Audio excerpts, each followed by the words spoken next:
Hey, Brian Parker here, standing at the podium. I'm going to try something different. I'm going to have the information I'm telling you to look at by my side. I'm just going to give it a shot, see if it works. So I'm using the podium today. This is a well commented on and an enormously popular subject that I've yet to do a video on, and that is defending against a Wells Fargo lawsuit. I just haven't had that many to do in my many years of doing this as a collection defense attorney. Now they're starting to pop up. So I, as you know, like to do only videos most of the time on stuff I'm already doing so that it is a practical application that you can use. So the 4 things we want to remember today, let's put up the 4 things that are important to us as we go forward. Shazam. Number 1. Wells Fargo is a creditor lawsuit defense until it is not. We want to turn the creditor lawsuit into a debt collector lawsuit with their help, because we always use their documents against them. And that means under the Fair Debt Collection Practices Act, you cannot use FDCPA regulations against a creditor, which most Citibank, JP Morgan, Wells Fargo, they're creditors. But not until they start masquerading as debt collectors. There's actually a statute, a part of the FDCPA that says you can't pretend to be something you're not while you're scaring the debtor into believing that you're something else. So we generally look at a creditor case, the contract dictates. Number 2, in law school they teach you if you have a breach of contract case, what rules? Well, the contract is king, and whatever is said within the 4 corners of the document rules. You can't bring in outside evidence unless it's used where the parties agreed and it explains a term that's ambiguous, for example. But that's not the case here. So we only can use the contract as an offense and a defense. Their offense is you breached. Our defense, well, I'll show you soon. Number 3, use the choice of law provision inside the 4 corners of the contract. Because if they're suing you for a breach of contract, that tells you where that you must or can be sued. You as a debtor and the creditor came to a meeting of the minds in this contract. It doesn't feel like that because you just signed off on something, but the contract rules and the rules of the contract as far as the choice of law or the governing law provision are what dictates where and how you can be sued. Number 4, we are always looking for the Lynch Pin, right? That's our new thing we have to examine. So we've learned we use their documents against them. With the counter affidavit is everything, regardless. And we are looking for the linchpin of the complaint, and we break down the pleadings. So let's look for the linchpin. By the way, I've got plenty of videos for the linchpin of it all. My last video, that's a linchpin regarding a student loan debt. You can see the other linchpin videos. They're very beneficial on our membership website, collectionstoppersolutions.com.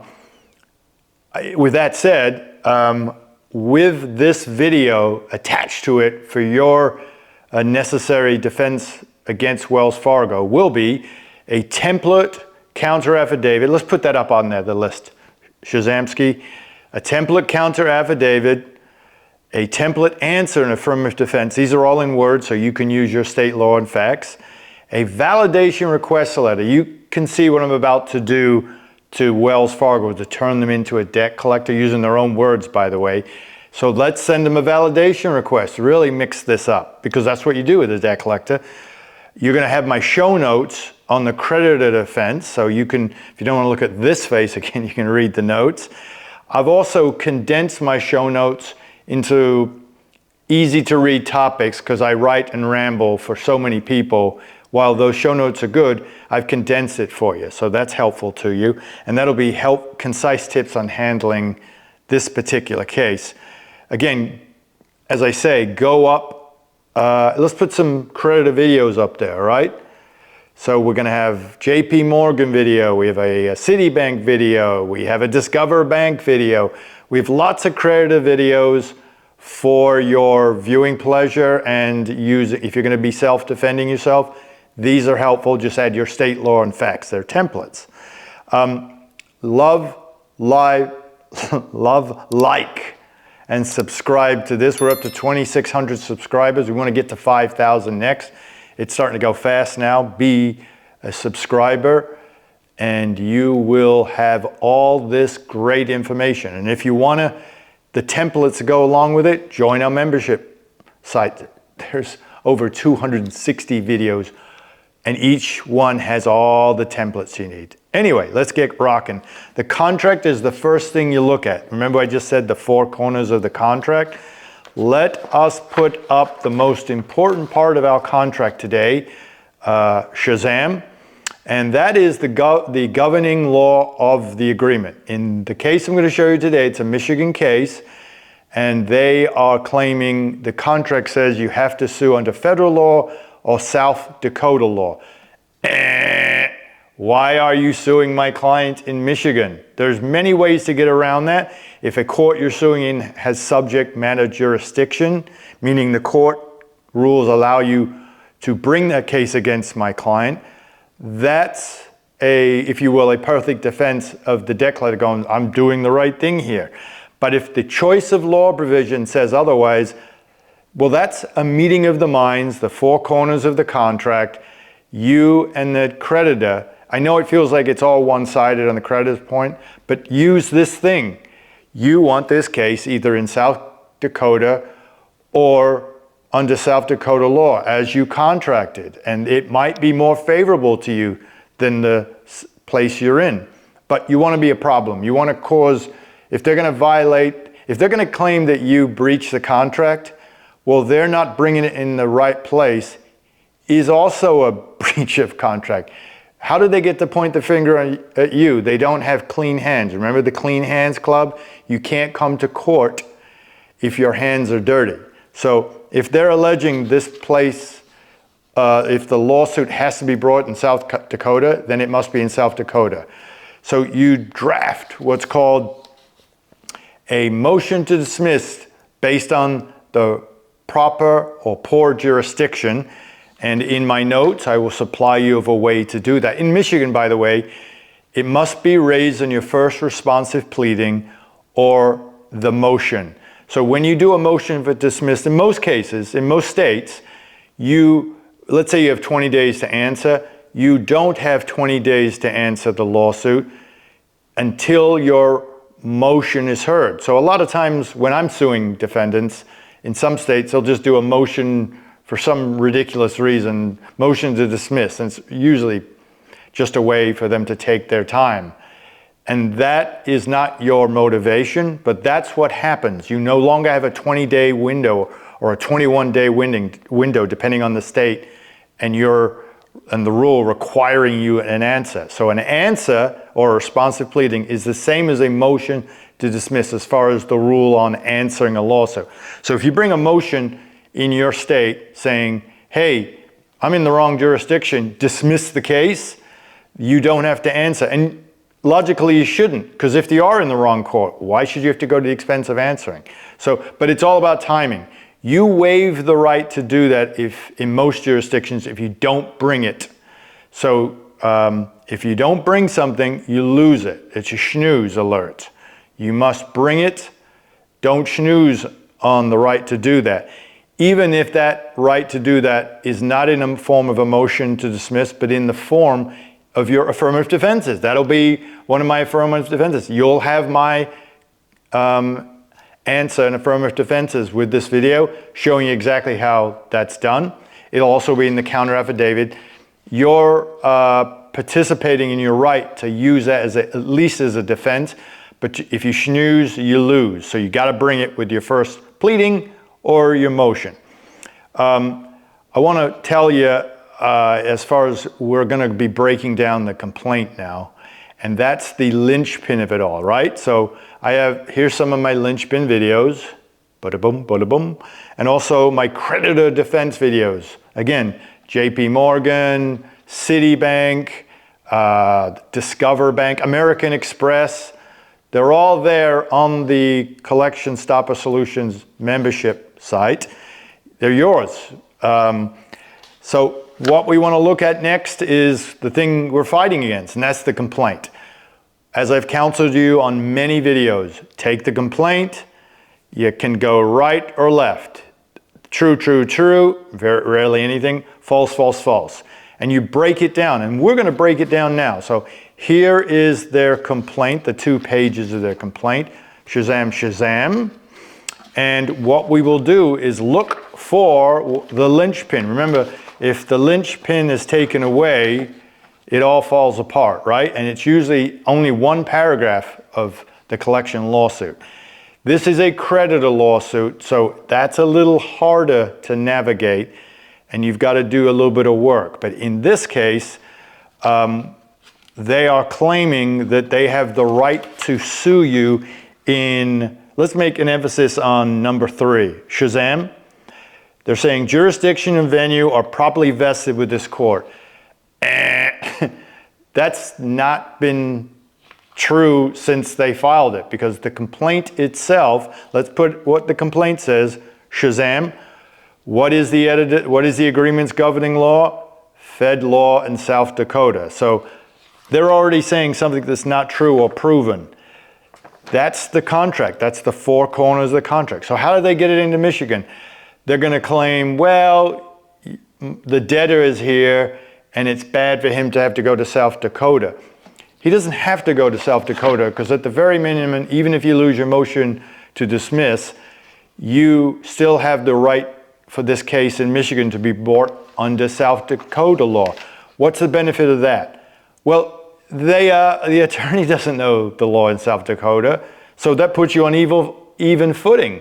You both don't know, and the court doesn't know, so the court's going to be breathing down their neck for bringing a BS case. I've seen it, it works, and I'm giving you not hard and fast rules per se, but just the human condition of it all. That you want the tide to turn against them, and it always is against you, unfortunately. It's 2, judge them against you. Don't kid yourself, right? That doesn't mean you're mean to the judge. You just got to persuade the court to see things your way. And so now if it has to deal with South Dakota law, it's not looking at you because you're not an attorney. It's going, hey, attorney, don't you read your own contract you're claiming he breached? So you want to be a problem, you've heard me say this, you want to be a problem parker. That's a problem parker. So remember the snooze alert of it all, bring it or lose it. And also keep an eye on what the contract says, and if it's in your favor, meaning it should be elsewhere, not in the court you're in, you motion to dismiss, or minimally have it in your affirmative defenses. So a little quick tip. They're going to claim you took out a debt, let's say for 2016, and the contract says you did XYZ and you didn't do what you're supposed to do. Look at the bottom of the contract. They always provide a facsimile or a copy of the contract. As I said in the other video, this may not mean anything to you, but the law requires you have what's called a best evidence rule. So if you are alleging a breach of contract, you, guy that's suing you, the debt collector, must say, this is the best evidence I have. So if they, or because they don't have the original, so if the best evidence says at the bottom of the last page, 2020, as it does here, let me put it up, Shazam, and you can see that's Wells Fargo saying this contract was created in 2022 and your debt is from 2016. You're not being held liable on these terms and conditions. So there's many ways that you can use their own documents, their contract, against them in a creditor case. These are options you have depending on your facts and rules. I'm giving you as much as I can. Let's put up number 1, the pleading number 1, Shazam, and look at that. That is your linchpin. Parker, why is that the linchpin? It's just saying they own the right, title, and interest to the case. Look at it. It says their plaintiff is the owner of the account. First of all, account? Why isn't it the owner of the debt? Well, I think you know, as a disciple of mine, an account usually means this debt's been securitized. So, but they're saying they're saying they own the right, title, and interest therein. So if you're being sued on a debt, why is it suddenly now an account? Because of the securitization of it all. So that's not a small thing, all right? So in that vein, let me put up the bottom of this complaint where it starts, that plaintiff and recover judgment against defendant for the principal amount, Shazam, and you'll see right there, that is, and I'll say it, it's called the mini Miranda warning. It says, this communication is from a debt collector. It's an attempt to collect a debt and any information will be used for that purpose. That only goes on collection communication. So any letter that goes to a debtor, they are required under federal law that it say, we're from a debt collector, any attempt to collect and we get information, we can use that against you. They are required to put that on every single communication to you, that they are debt collectors. It does not belong on complaints ever.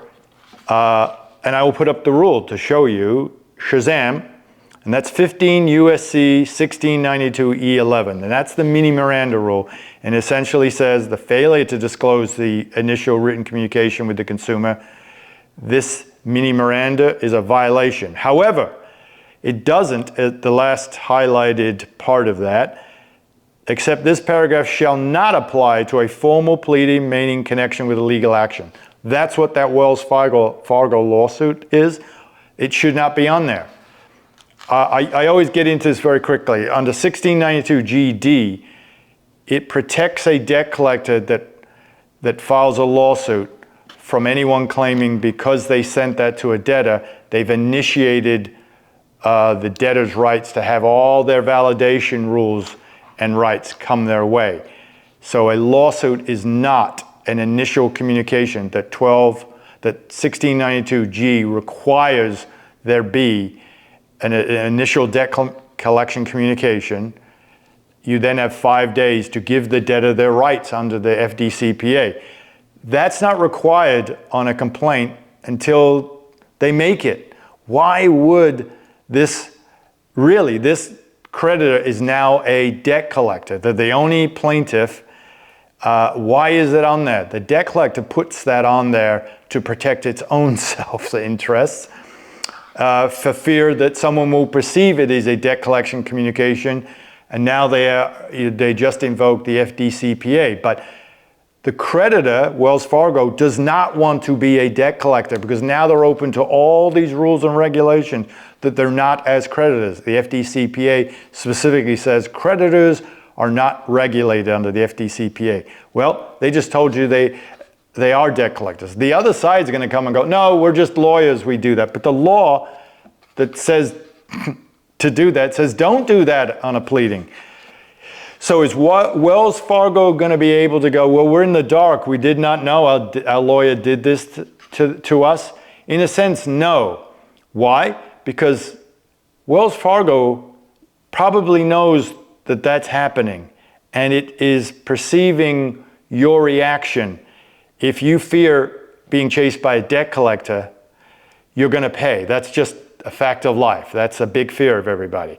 So Wells Fargo is allowing this to go forward because it knows, and there's a quote under this case I read, it makes the knees of the debtor start knocking when it knows it's being pursued by a debt collector. So it is probably aware that the law firm is doing this, but legally that is subjecting the Wells Fargo to now becoming a debt collector. So only a debt collector can collect third-party debts. A creditor, as they allege in their paragraph 1, is collecting its own debt, right? But they're telling you straight up, they're collecting for a third party. And you have to take them at their word. So let's think about what that all means. If you're collecting for a third party, you are a debt collector. So now you are subject to the rules and regulation of the FDCPA. You can't violate the law by saying something dishonest. So I want to put up pleading 1 again, Shazam. It's saying the plaintiff is the owner of the account numbered, and there's the account number, forming the basis of civil action and holds all right, title, and interest therein. Wells Fargo securitizes all of their credit card debt, all right? So here's what the securitization process of Wells Fargo debt actually says. Shazam, securitization is a financial process where Wells Fargo pulls its credit card receivable and sells them to another entity, in this case, Wells Fargo Card Issuance Trust. So they are now owned. This trust then issues securities to investors which are repaid using the cash flows from the underlying credit card payment. So in a nutshell, Wells Fargo at origination sells the debt to the trust, and they have all bankruptcy, remote, and tax reasons for doing that. Wells Fargo becomes a servicer, servicing the account, collects the money from you, sends it all minus a nice servicing fee to the trust who owns the debt, all right? This allows Wells Fargo, as I say, to manage risk. But after securitization, the ownership of the credit card debt, at the very least, is owned by two parties now, the trust and, as they allege, Wells Fargo. So let's read that again. If this is being securitized and Wells Fargo owns, the Wells Fargo Trust owns the debt, let's read that statement again. The plaintiff is the owner of the account, forming the basis of this civil action and holds all right, title, and interest therein. There's your Lynch Pin. It's been securitized, and they know that they are servicers. And I'm going to tell you, I'm going to show you an affidavit where they support this. So there's at least some ownership owned by the Wells Fargo Trust, the SPV. So that is a false and inaccurate statement. There's your linchpin. You knock that out and it's false. That's a violation of law, even without the FDCPA. So you've got them because they assert they hold the title and the rights and the interest, and it's technically false because the full ownership rights are spread between at least two entities, right? So let's break that down two ways. Put number one, number two on. The legal and economic rights separation. The SPV trust legally owns the economic interest in the receivables. Wells Fargo holds a limited interest focused on servicing. And they're going to say that to you right in their pleadings. I'll show you.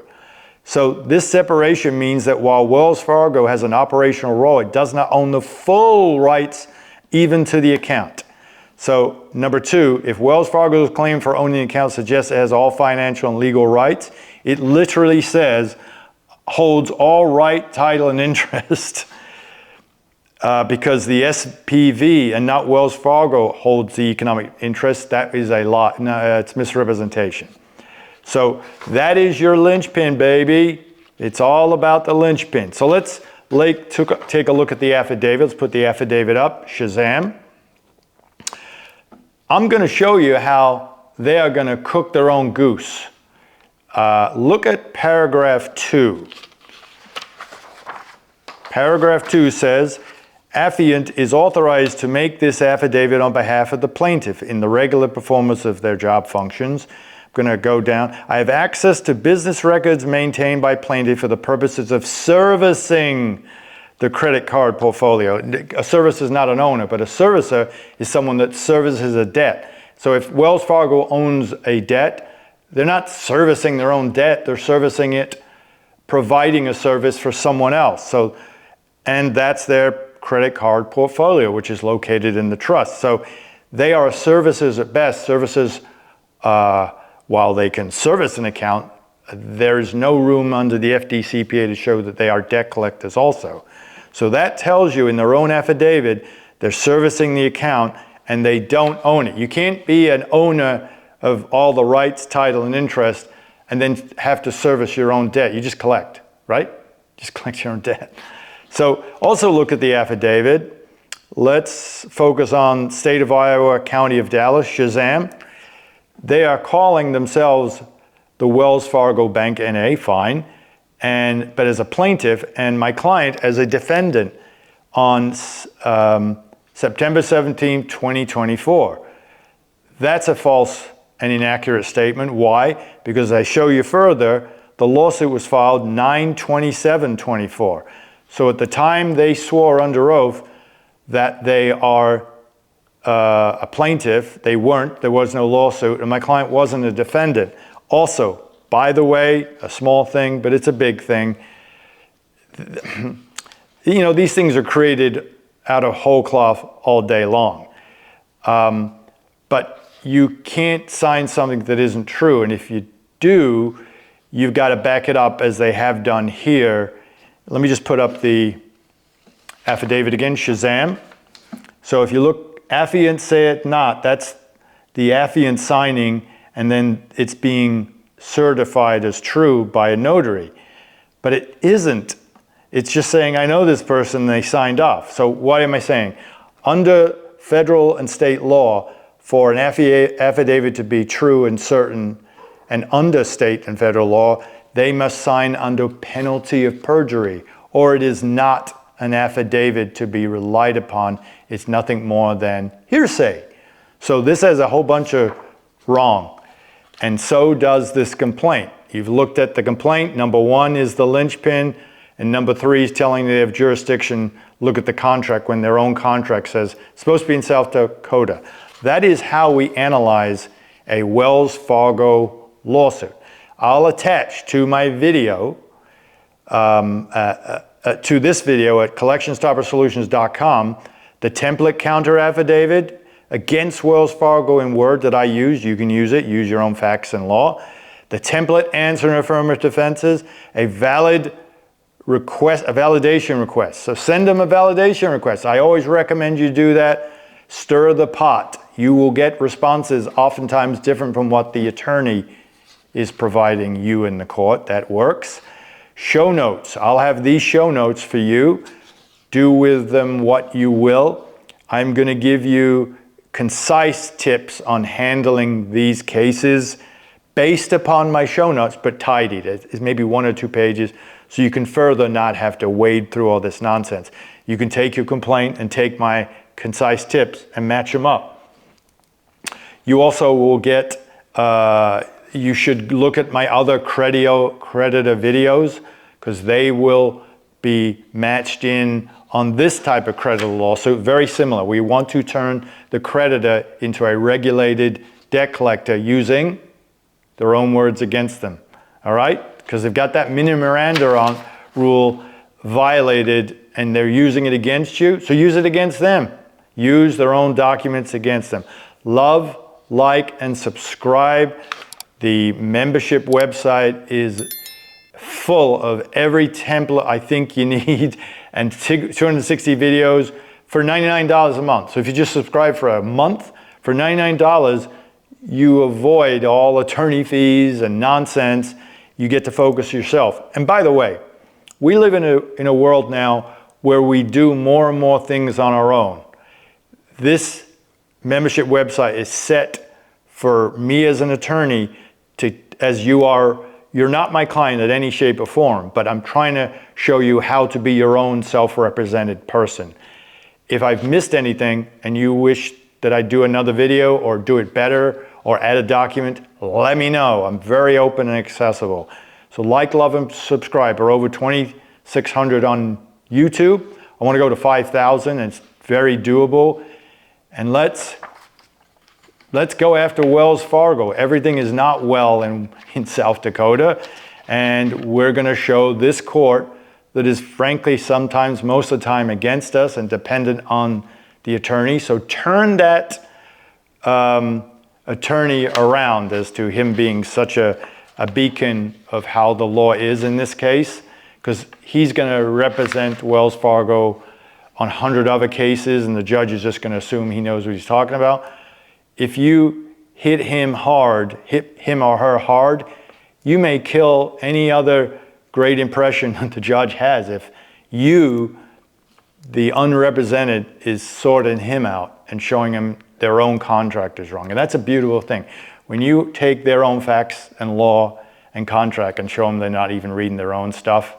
Judge will love you, and you'll see it. I see it all the time. They'll just roll over. You're an attorney, and this gentleman worked hard, and he figured it out that you should already know by heart. You've had 100 more cases of these a day. So go get them, use the information. They're tips. Hopefully the tips fit your needs, and I thank you very much for your attention.